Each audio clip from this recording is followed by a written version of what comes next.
লা হাওলা ওয়ালা কুওয়াতা ইল্লা বিল্লাহিল আলিয়্যিল আযীম, এটা পড়লে কি হয় আপনি জানলে অবাক হয়ে যাবেন। লা হাওলা ওয়ালা কুওয়াতা ইল্লা বিল্লাহ, এত ফজিলত, আপনি অবাক হয়ে যাবেন। আল্লাহ পাক রব্বুল আলামিন এই ছোট্ট একটি আমলের মাধ্যমে আমরা সকলেই যারা মুসলিম, এজ এ মুসলিম হিসেবে আমরা এই ছোট্ট দোয়াটা সকলেই জানি, ঠিক কিনা? আমরা অনেকেই জানি লা হাওলা ওয়ালা কুওয়াতা ইল্লা বিল্লাহিল আলিয়্যিল আযীম। এই ছোট্ট একটি বাক্য যদি আপনি পড়তে পারেন, আল্লাহ পাক রব্বুল আলামিন অভাব দূর করে দিবেন, দারিদ্রতা আপনার কাছে কখনো ঘিরতে পারবে না, ঘেঁষতে পারবে না। শুধু তাই নয়, আল্লাহ পাক রব্বুল আলামিন 99টা বড় বড় রোগ থেকে আল্লাহ তাআলা আপনাকে হেফাজত করবেন। শুধু তাই নয়, আল্লাহ পাক রব্বুল আলামিন আপনাকে বিপদ থেকে হেফাজত করে দিবেন। আল্লাহ পাক রব্বুল আলামিন আপনাকে গায়বী সাহায্য করবেন যদি আপনি বিপদে পড়ে লা হাওলা ওয়ালা কুওয়াতা ইল্লা বিল্লাহিল আলিয়্যিল আযীম পড়তে পারেন।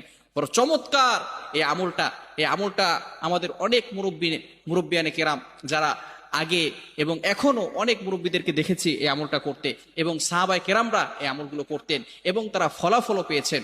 আল্লাহ রাসূল সাল্লাল্লাহু আলাইহি ওয়াসাল্লাম বলে দিয়েছেন, বুখারী শরীফের 4202 নম্বর হাদিস, আল্লাহ রাসূল সাল্লাল্লাহু আলাইহি ওয়াসাল্লাম বলে দিয়েছেন, আবু মুসা আশআরী রাদিয়াল্লাহু তাআলা আনহু থেকে বর্ণিত, যে ব্যক্তি প্রতিদিন লা হাওলা ওয়ালা কুওয়াতা ইল্লা বিল্লাহিল আলিয়্যিল আযীম 100 বার পাঠ করবে, আল্লাহ পাক রব্বুল আলামিন কখনো তাকে দারিদ্রতা দিবেন না।